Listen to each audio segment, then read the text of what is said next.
I want you to picture something in your mind right now. Just, close your eyes if you're not driving. And try to picture a massive poured concrete hydroelectric dam from the mid-20th century. Oh, yeah, just this absolute monolith. Right, exactly. We are talking about hundreds of thousands of tons of concrete stretching across a roaring river valley, anchored deep into the bedrock, and holding back a reservoir that might be, 50 miles long. Yeah, they're staggering structures. They really are. And for decades, a structure like that wasn't just considered a piece of infrastructure. If you grew up around one, it was treated as a permanent geographic feature, like a mountain or a canyon. Right, it was just a fact of the landscape. Exactly. It was a fact. Sure, the historic salmon runs might vanish behind that wall, and people might write sad poems about that loss, but the concrete was forever. Yeah, that was the mindset. Taking a dam down wasn't just unlikely. For most of the 20th century, it was entirely off the menu. It was unthinkable. It really was this era of absolute engineering permanence. The prevailing mindset of the mid-century was that you built it, you poured the concrete, and it stayed for the rest of human history. Wow. Yeah, the fundamental assumption was that humanity had conquered that specific stretch of nature permanently. Which brings us to the mission for our deep dive today. We are going to take a forensic look into an institutional puzzle. We're going to examine how, in the span of roughly 35 years, so from about 1964 to 1999, deliberately removing a massive hydroelectric dam went from an unthinkable, almost laughable fantasy to a binding legal and economic reality. And, before we get into the actual mechanics of how that happened, let's set some ground rules for this deep dive. Okay, good idea. Because this is a topic that can get incredibly heated.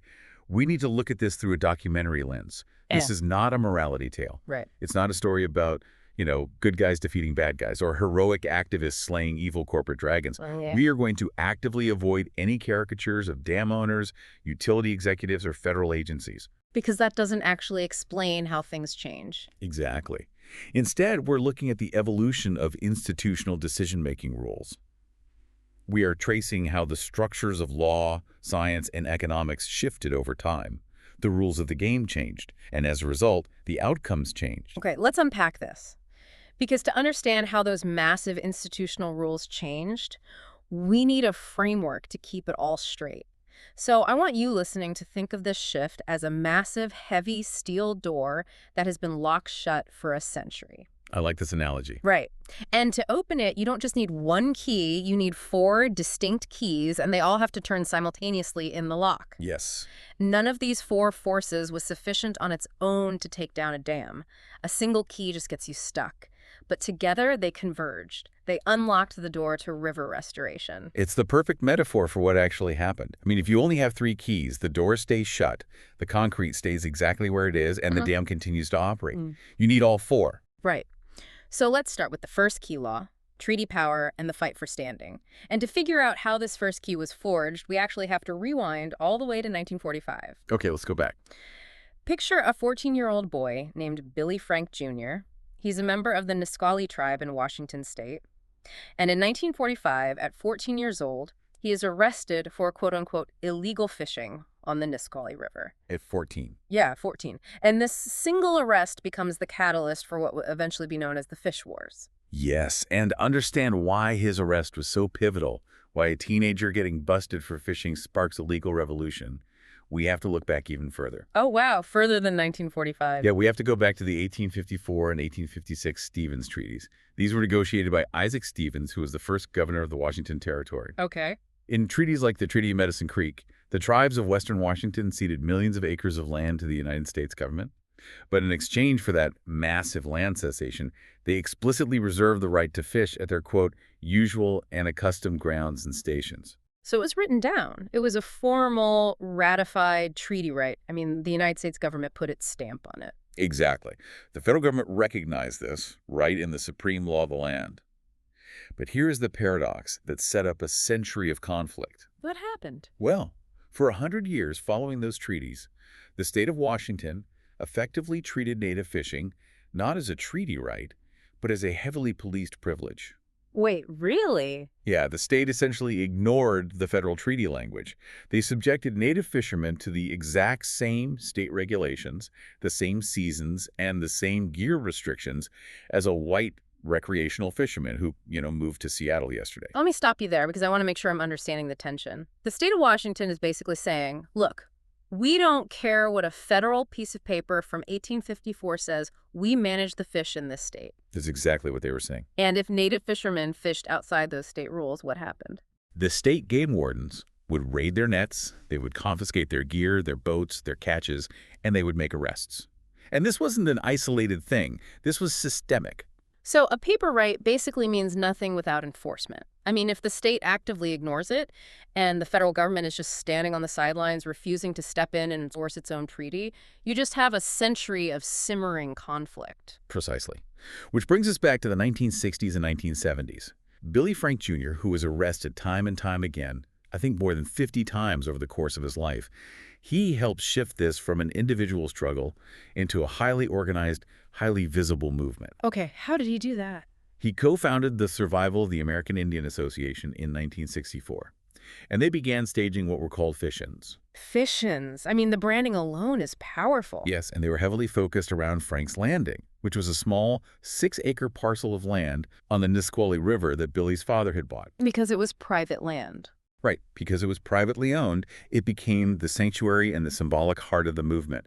Native fishermen, along with allies, celebrities like Marlon Brando actually showed up, and civil rights activists. Yeah. They would go out and fish in open, calculated defiance of state law. Now, wait, let me push back on this for a second. I'm trying to put myself in the shoes of a tribal fisherman in the 1960s. Your boat, your nets, your gear, that's your livelihood. That's really expensive equipment. Oh, absolutely. If they knew the state game wardens were just going to show up in force, tackle them in the mud, arrest them, and confiscate everything they owned to make a living. What was the actual end game of these protests? It seems like a guaranteed way to go bankrupt and end up in a jail cell. Why invite that kind of devastation? That is the crucial question, and it's one a lot of observers at the time asked. The answer is that this was a highly calculated, incredibly brave legal strategy, deliberately modeled on the sit-ins of the civil rights movement in the American South. Oh, I see. The goal of a fish-in was not the daily catch. They weren't trying to just sneak away with a few dozen salmon to feed their families that night. Yeah. The goal was to get arrested on camera. Wow. So they wanted the conflict. They needed the conflict. They needed to create a situation so visible, so tense, and so legally undeniable that it would force the federal government's hand. Because otherwise the feds would just ignore it. Right, because as long as the federal government stayed out of it, the state of Washington was perfectly happy to just quietly arrest native fishermen forever. The tribes needed to get the specific language of those 1850s treaties in front of a federal judge. Ah, I see. Because you can't challenge the law if you don't have a case in court. You need a plaintiff, you need a defendant, and you need an inciting incident. Exactly. You have to manufacture the legal flashpoint. Right. And the strategy worked brilliantly. What happened? The tension on the rivers escalated. There was violence. There was massive media attention to the point where the federal government finally, reluctantly, stepped in. They invoked their treaty and trust obligations to the tribes. And the United States Department of Justice sued the state of Washington on behalf of the tribes. Which leads to a massive earthquake of a legal case, United States versus Washington. Yes. The trial lasted for months. The transcripts are thousands of pages long. And on February 12, 1974, U.S. District Court Judge George Hugo Boldt issued his ruling. It is known today simply as the Boldt decision, and it was legally explosive. Tell us how he interpreted the treaty, because my understanding is that this fundamentally rewrites the DNA of natural resource management in the Pacific Northwest. It absolutely does. Judge Boldt looked at the original treaty language, specifically that phrase we mentioned, the right to fish in common with all citizens of the territory. Right, in common with. The state of Washington had always argued that in common with just meant the tribes had the same opportunity as everyone else. Basically, they were allowed to stand on the riverbank next to a white settler, subject to the exact same state rules. A completely equal playing field, completely ignoring the fact that one side gave up millions of acres for the right. Right, but Judge Boldt rejected that. He ruled that in common with Dannett meant an equal share of the actual resource. An equal share? Yes. He mandated that the treaty tribes were legally entitled to up to 50% of the harvestable salmon passing through their usual and accustomed fishing grounds. 50%. Wait, so if 100,000 fish are returning to a river system to spawn, and the biologists say you can safely catch 50,000 of them without hurting the population, the tribes automatically get 25,000 of those fish. Guaranteed. Guaranteed by federal law. It was a massive, unprecedented reallocation of wealth and resources. And he went even further. How so? He ruled that the tribes must be recognized as co-managers of the fishery alongside the state of Washington.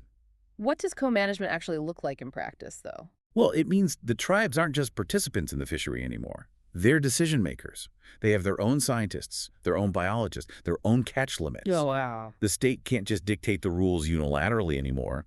They have to sit at a table with the tribes and agree on the science and the seasons. That is a massive shift in power. It is. Now, as you can imagine, the state of Washington and the commercial fishing industry fought this bitterly. There was massive resistance. But in 1979, the United States Supreme Court largely upheld Boldt's ruling in a related case. Okay, here's where it gets really interesting. Because if you are listening to this, you might be wondering, what does a ruling about who gets to catch fish have to do with tearing down massive concrete dams? Because Judge Boldt didn't order a single dam removed. Not one. In fact, if you read the thousands of pages of the Boldt decision, it's entirely about fishing rights, harvest allocation, and management authority. It is not an infrastructure ruling. So what's the connection? What's fascinating here is, for the law students listening, the concept we have to focus on here, the hinge point of our first key, is standing. Standing. The legal right to bring a claim, to demonstrate injury, and to participate in a decision. Exactly. Let me try an analogy here to see if I'm tracking this. Imagine you are a person standing on the sidewalk outside a massive corporate headquarters, say a Fortune 500 company. Okay. You have a megaphone and you're complaining about how they run the company. The executives inside can just look out the window and ignore you. You're just a guy on the sidewalk. Right, you have no power. But suddenly, a federal judge steps in, hands you 50% of the company's shares, and gives you a permanent, legally mandated seat on the board of directors. You can't be ignored anymore. You are a co-owner of the enterprise. That is a perfect analogy for what happened. Yeah. The Boldt decision gave the tribes a court-enforced, property-like interest in the fish themselves. Got it. Before 1974, if a utility wanted to build or operate a massive hydroelectric dam that happened to kill salmon, the tribes could protest, they could lament the loss of their culture, but they had very little formal leverage to stop it. They were on the sidewalk? Because they didn't legally own the fish in the eyes of the dam operator. Right. But after Boldt, especially after the Supreme Court affirmation in 1979, dam operators and federal agencies suddenly had to answer to the tribes. Because of that 50% share. Yes. The tribes had a legally affirmed right to half the fish. If your dam destroys the fish, you aren't just harming the environment in some vague, abstract way. You are destroying their court-affirmed property. You are infringing on a federal treaty right. Wow. That is the first key. It didn't physically take a dam down, but it put the tribes inside the boardroom where the infrastructure decisions were made, and it gave them the legal muscle to sue if their resource was destroyed. So the first key is turned. Law and treaty power. The tribes get standing, they get leverage. But as powerful as that is, if you're a tribe in the 1980s and you sue a dam owner, the dam owner can still say, look, we're generating electricity for 1 million homes. The economic value of this dam outweighs your fishing rights. They absolutely made that argument. Right. Having a 50% share of the fish doesn't help you if a dam drives the fish completely extinct. A property right is useless if the property ceases to exist. So, to actually force structural change on concrete dams, they needed a federal hammer that cared about extinction above all else. And that arrived in 1973. Which brings us to the second key science, the Endangered Species Act and the force of mandate. Yes. And to truly grasp how revolutionary this second key is, we have to look at the legal environment before 1973 versus after 1973. Okay, set the scene for me. Let's say it's 1968. A utility builds a new dam, the fish start dying off in droves, and the local salmon run is on the verge of total collapse. What happens? Well, before 1973, if you had a collapsing salmon run, it was certainly recognized as a tragedy. Biologists would go out, measure the decline, and document it on their clipboards. State agencies might write thick, depressing reports expressing deep regret about the loss of biodiversity. But legally, From a legal standpoint, there was no it remedy. was just a sad thing happening in the background of industrial progress. Exactly. There were no structural rules compelling anyone to change their behavior. A utility could look at the biologist's report and say, it's a terrible shame about the fish, we truly feel bad, but we have a dam to run, and electricity is our priority. Wow. Okay, so what changed? On December 28, 1973, the Endangered Species Act, or ESA, was signed into law by Richard Nixon. And it's important to remember it passed with incredibly broad, bipartisan support. And the ESA wasn't just a suggestion. I mean, it had actual teeth. It was a profound, arguably radical shift in American law, specifically Section 7 and 9 of the Act. Let's break those down. Okay. Section 7 requires federal agencies to ensure that any action they authorize, fund, or carry out is not likely to jeopardize the continued existence of a listed species. And Section 9 makes it unlawful for anyone to take, meaning harass, harm, pursue, or kill an endangered species. Okay, I want to pause on the biology here for a second because I think a lot of people don't fully understand how a dam actually kills a salmon. We all know a giant wall of concrete blocks fish from swimming upstream to lay their eggs. That's why they build fish ladders, right? Those concrete steps with water flowing down them so the adults can jump their way over the dam. Right. Upstream passage for adults is part of it. But the real slaughter happens on the way down. On the way down. Yeah. When baby salmon, called smolts, hatch in the rivers, they have to migrate hundreds of miles downstream to the ocean. Before dams, they would ride the fast-moving spring snowmelt down to the sea in a matter of weeks. So what happens when you put a dam in their way? Several things, and honestly, none of them are good. First, the dam turns a fast-flowing cold river into a series of slow, stagnant, warm reservoirs. And the fish aren't adapted to that. No, the baby salmon get completely confused because there's no current to guide them. They get picked off by predators in these slack water pools. If they do make it to the dam, they either have to go through the massive spinning turbine blades, which literally chops them up or kills them via extreme pressure changes, or they go over the spillway. And what's wrong with the spillway? That's just water going over the top. It sounds safe, but if they go over the spillway, the plunging water creates nitrogen supersaturation in the river below, which gives the fish the equivalent of the bends. The bends, like scuba divers get? That's horrifying. It is. So the dams are essentially a multi-layered death trap for the downstream migration. Okay, so we have the ESA passed in 1973, but it takes a while for it to actually hit the rivers. Let's fast forward to 1990 to see how this mandate gets weaponized. Okay, let's jump to 1990. We are looking at the Snake River, which is a massive tributary of the Columbia River system out west. And the Shoshone-Bannock tribes petitioned the National Marine Fisheries Service, which we also call NOAA Fisheries, to formally list the Snake River sockeye salmon as endangered. And we really need to pause on the biological condition of those sockeye in 1990. The Snake River sockeye run had collapsed so severely, so catastrophically, that it almost defies belief. How bad was it? Well, these are fish that migrate roughly 900 miles from the ocean up the Columbia, up the Snake River, past 8 massive federal dams, into the high elevations of Idaho to spawn in Redfish Lake. Historically, tens of thousands of them made this journey. Right. But by the early 1990s, the number of adult sockeye returning to Redfish Lake was often in the single digits. Single digits, not thousands, not hundreds, single fish. I mean, the math on that is staggering. There was one year where a single male sockeye completed the journey back to Redfish Lake. He became known in the press and in the scientific community as Lonesome Larry. Lonesome Larry.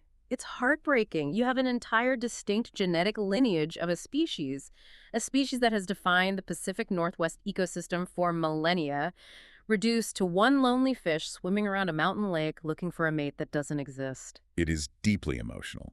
The public resonance of Lonesome Larry was immense. But coming back to our institutional framework, Lonesome Larry was more than just a tragic symbol. He was the trigger for a binding legal mechanism. The ESA kicks in. Exactly. In November 1991, following the Shoshone-Bannock petition, the Snake River sockeye were officially listed as endangered under the ESA. We have to be precise here. This was the very first Columbia Basin salmon listing. But it certainly wasn't the last. Once that door opened, the cascade started. Not at all. Spring, summer, and fall Chinook on the Snake River were listed in 1992. Over the course of the 1990s and into the 2000s, over a dozen distinct stocks of salmon and steelhead across the Columbia Basin were added to the endangered or threatened lists. So what does this all mean for the dam operators? Why is this listing so terrifying for them? Because when that ESA listing happens, it functions like a massive industrial switch being thrown.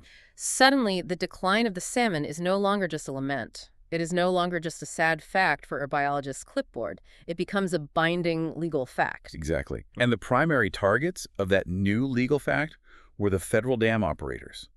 On the massive Columbian and Snake River system, that meant the United States Army Corps of Engineers and the Bureau of Reclamation, who run the big federal dams.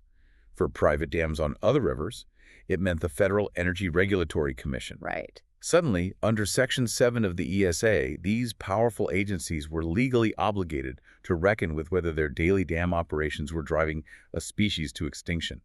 Wait, I want to clarify how much this changes their day-to-day operations. Before the ESA, the Army Corps could just say, hey, we're maximizing electricity generation today, hold the water back, spin the turbines at maximum capacity. They didn't have to do the math on how many fish that would kill. But after the ESA listing, what do they have to do?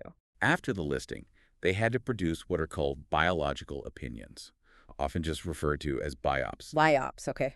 These are incredibly detailed, legally binding scientific and legal documents that analyze the impact of dam operations on the listed fish. The biological opinions became the new massive battlegrounds. In what way? If a biological opinion found that running the dams normally caused jeopardy to the survival of the species, the agency was legally required to implement reasonable and prudent alternative to avoid extinction. What kind of alternatives? Things that cost the dams a lot of money and power. They had to spill water over the top of the dam instead of running it through the turbines to help the baby fish survive. And spilling water means you aren't generating electricity with it. Right, which means you are losing millions of dollars in power revenue. They even had to start loading baby salmon onto barges and physically driving them around the dams. Literally driving them in trucks and barges. Yeah, exactly. The entire operational mandate shifted from maximize power to maximize power while legally ensuring you don't kill the last sockeye. If we connect this to the bigger picture, it's really instructive to compare our first two keys, the treaty rights and the ESA. Let's look at how they function differently. Tribal treaty rights, activated by the Boldt decision, created a property-like interest. They gave specific legal standing and immense leverage to a specific group of people, the treaty tribes. It was about an allocation of a resource. Right, the 50% share, the right of co-management. The Endangered Species Act, on the other hand, created a universal statutory mandate. It established a sweeping federal duty to prevent extinction, regardless of who owned the fish or who was trying to catch them. It wasn't about dividing the harvest, it was about ensuring the species didn't blink out of existence entirely. That is exactly the distinction law students need to understand. Treaty rights are a localized contract between sovereigns. The ESA is a national moral and scientific absolute codified into law. Right. But again, just like the Boldt decision, the ESA didn't magically vaporize any concrete. Neither of these forces independently took down a dam. But together, they fundamentally shifted the operational environment. We moved from moral arguments about saving nature to structural legal requirements. Dam operators were now boxed in. They had tribal treaty rights pushing them on one side and federal extinction mandates crushing them on the other. They were completely boxed in legally, which sets the stage perfectly for the third key. Because once you are boxed in legally and you are forced to start modifying your operations to save fish, the cost of compliance starts to rise. Yeah. Dramatically. Which brings us to segment 3. No, actually, I want to frame it this way. Legal pressure is abstract until you have to write a check. Very true. So let's talk about economics and the relicensing arithmetic. This is our third key. And to understand how this key turns, we need to introduce another acronym, FERC, the Federal Energy Regulatory Commission. Yes. FERC is the incredibly powerful, though somewhat obscure, federal agency that oversees, among other things, all non-federal hydroelectric dams in the United States. Okay. So if you are a private utility company or a municipality or a paper mill operating a hydro dam, you operate it under a license issued by FERC. And here is the catch that changes everything. Those licenses are not permanent. They are granted for terms of up to 50 years. 50 years is a very intentional timeline in infrastructure planning, dating back to the Federal Power Act of 1920. Why 50 years? It roughly corresponds to the financial depreciation of the asset and the expected lifespan of the primary engineering components before major structural overhauls are needed. You get 50 years to make your profit and pay off the construction loans. Right. And 50 years ago, let's say you built a dam in 1940. It was the golden age of hydro. The rules were loose. When your license expires in 1990, you can't just walk into the FERC office, sign a piece of paper, and renew it under the exact same 1940s rules. The world has changed. Absolutely not. And this is the absolute crux of the third key. When a license expires, the modern world catches up with the dam. The owner must apply for a complex relicensing process. And what does that entail? In that relicensing process, the dam is evaluated against the environmental laws, the safety standards, and the scientific realities of the present day. It is not a grandfathered rubber stamp. Okay, so I want to make sure the listener's seeing the board clearly here. Those first two keys we talked about, the tribal standing and co-management from the Boldt decision, and the strict ESA mandates for endangered salmon, those forces are now sitting in the room waiting for the dam owner when they come to renew their 50-year license. Yes, the utility comes in asking for another 50 years of profitable power generation. But FERC, driven by the new laws, says to get your new license, you must meet modern environmental conditions. Which means? You must perform massive seismic and safety upgrades on your 50-year-old aging concrete. And crucially, if your dam has blocked a migratory fish route, you must install or radically upgrade fish passage systems to comply with the ESA and tribal rights. Fish passage. We're talking about fish ladders, downstream bypass systems, elaborate screens on the turbines so the smolts don't get chopped up. And I assume these are not cheap. No, let's look at this purely neutrally, like an accountant.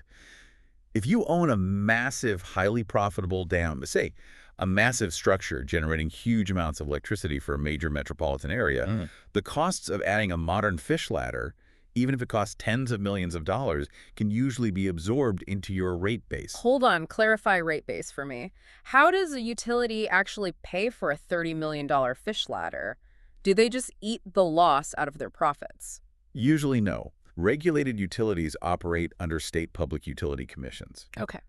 If they have to make a legally mandated capital improvement, like a fish ladder, they petition the states to add that cost to their rate base, which means they pass the cost on to you, the consumer, through higher monthly power bills. Yeah. The dam is so valuable and the customer base is so large that they just spread the cost out. It becomes the cost of doing business. Right. There's a couple of extra cents on my power bill, a rounding error for a massive facility. But what about the other guys, the smaller dams? I want to use an analogy here. Go for it. Let's say you have a 50-year-old car, a 1974 sedan. It runs okay. It gets you to the grocery store.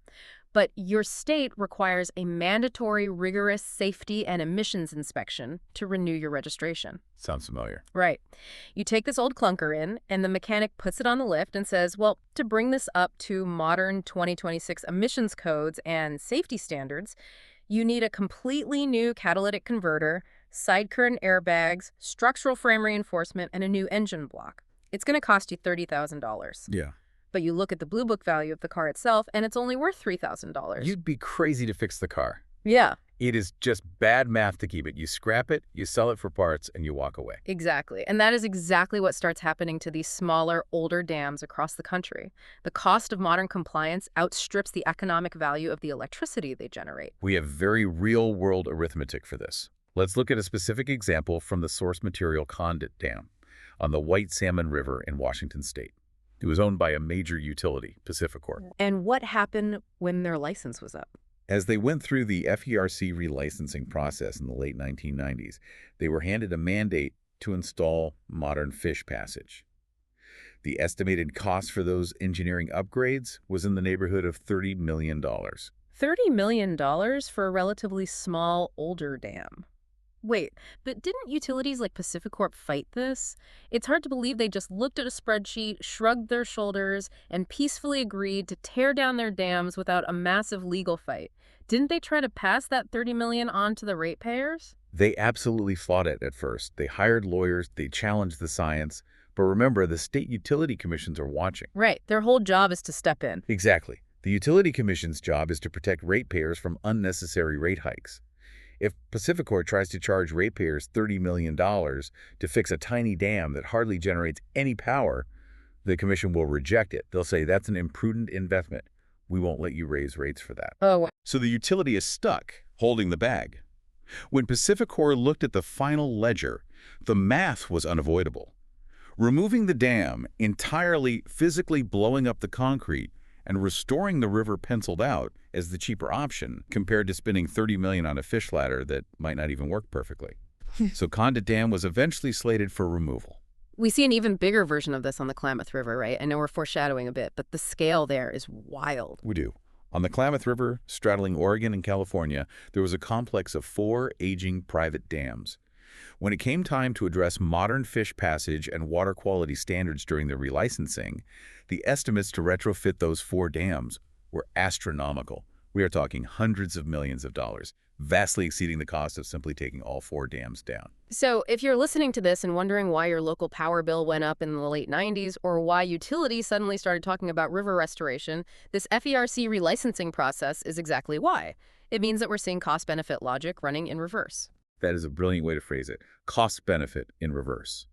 And we should note that utilities, of course, have incentives to frame removal as a low-cost option when they're negotiating these complex settlement agreements. Sure, they want to look good. Yeah, they have to factor in assumptions about foregone power, future liability if a dam fails, and decommissioning costs.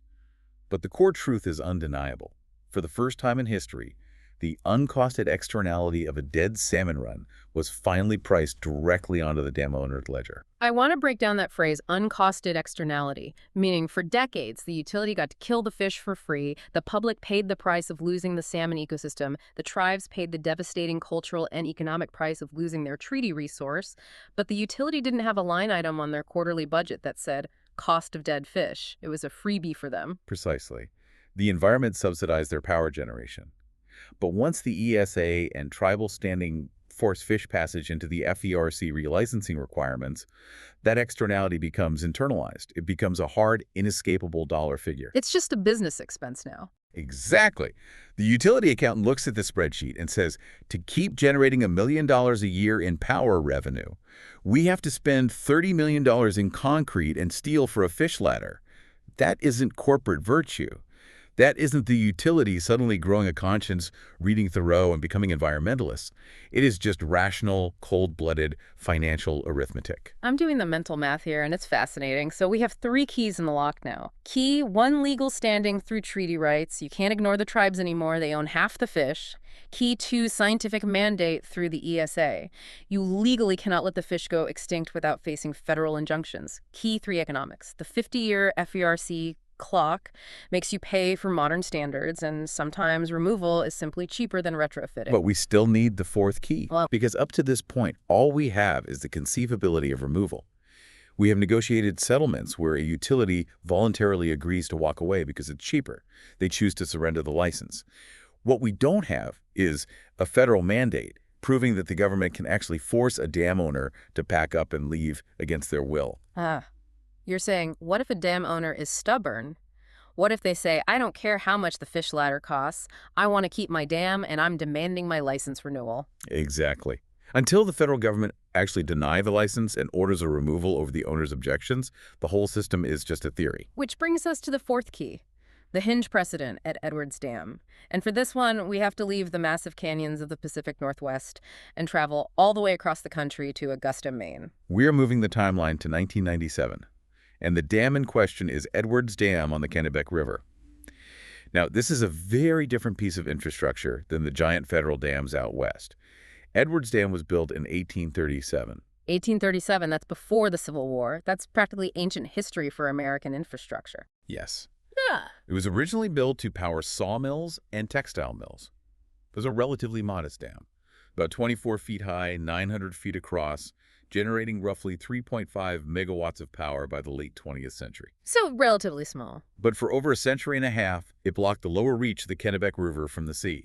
It stopped an entire suite of migratory fish Atlantic salmon, American shad, alewives, sturgeon, striped bass that had once run far upstream in massive numbers. And just like we talked about with the 50-year clock, the FERC license for Edwards Dam is set to expire in 1997, and the owner, the Edwards Manufacturing Company, wants to renew it. They aren't trying to walk away.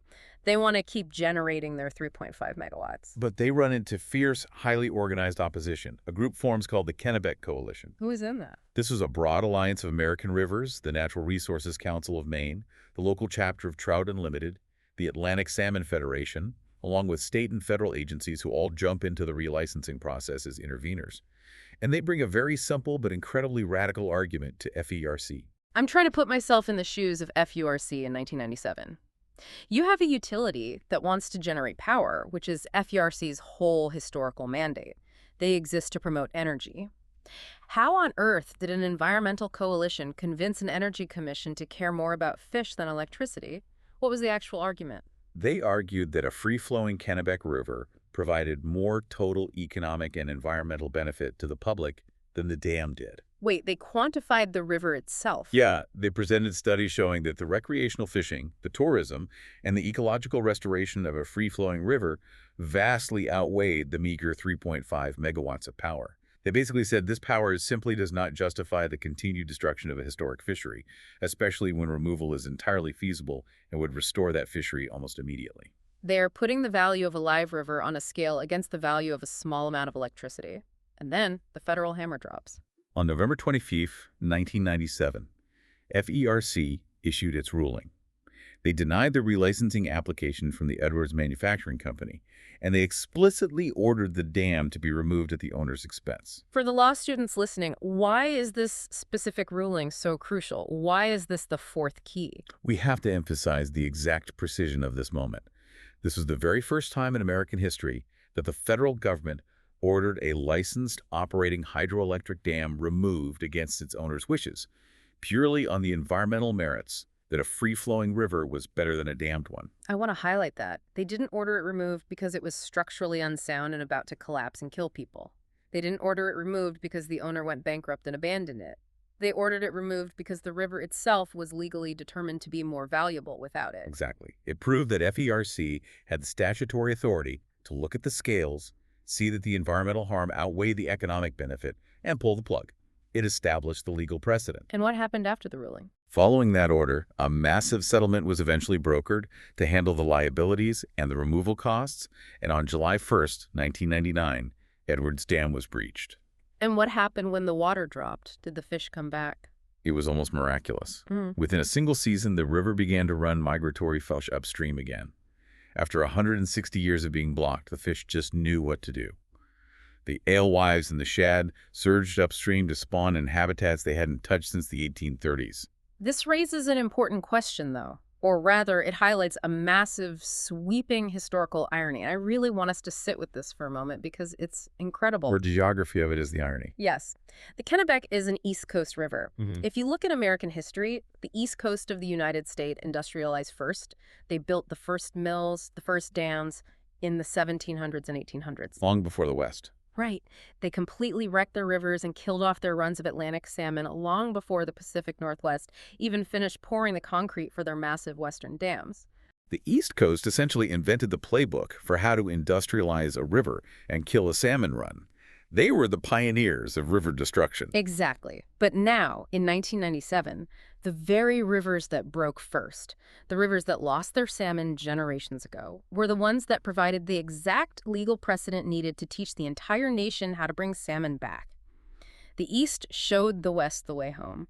I mean, the symmetry of that is just poetic. First to break, first to mend. It is a profound historical symmetry, and it legally locked in our fourth key precedent. You can have standing from the treaties, you can have a mandate from the ESA, you can have the economic arithmetic pushing toward removal, but until a federal agency actually proves it has the muscle and the willingness to order a removal, it's just a theory. Edwards Dam proved it wasn't a theory. The precedent was set. The federal government could say no to concrete. Okay, so let's pull all of this together. We have reached the point where the door unlocks. We started this deep dive looking at a massive concrete dam, assuming it was a permanent geographic feature. We wanted to know how taking it down became thinkable, and then real. And we found our four converging forces. Let's review them. First, the law. Judge Boldt's 1974 decision gave treaty tribes 50% of the harvest and co-management rights, establishing the legal standing and leverage that had been missing for a century. Second, science. The Endangered Species Act of 1973, triggered by the catastrophic collapse of fish like Lonesome Larry, turned biological decline into a binding federal mandate to prevent extinction. Third, economics. The FERC 50-year relicensing clock forced aging dams to finally internalize the true cost of fish passage, meaning for smaller dams, removal simply became a better business decision than retrofitting. And fourth, precedent. The 1999 breach of Edwards Dam in Maine proved the federal government could and would legally order a dam removed if a free-flowing river was more valuable to the public. And this goes back to the documentary throughline we established at the beginning. This transformation wasn't just the result of one single activist's heroics, no matter how brave Billy Frank Jr. was on the Nisqually. And it certainly wasn't the result of utility companies suddenly growing a conscience. It was the slow, inevitable, grinding machinery of administrative agencies, adapting their regulatory structures to accommodate new legal realities. The structural rules of the game changed, and when the rules changed, the concrete stopped being permanent. All four keys turned. The door swung open, and with these four forces locked into place by 1999, the stage was perfectly set for what was to come next. Because Edwards Dam was just 24 feet high, it was a crucial proof of concept, a legal wedge. But out west, there were massive river systems with much bigger dams, much larger fish runs, and infinitely more complex politics waiting in the wings. Oh, absolutely. For you listening, just know that the precedent set in Maine is what paves the road for the epic Western River test to come. The massive removal on the Elwha River and the unprecedented billion-dollar dam removals on the Klamath, but those are deep dives for another day. The legal and institutional foundation was laid. What was completely unthinkable in 1960 was now merely difficult in 1999. And that, in the span of 35 years, is a monumental shift in human history. It really is. So, I want to leave you, the listener, with one final provocative thought to mull over.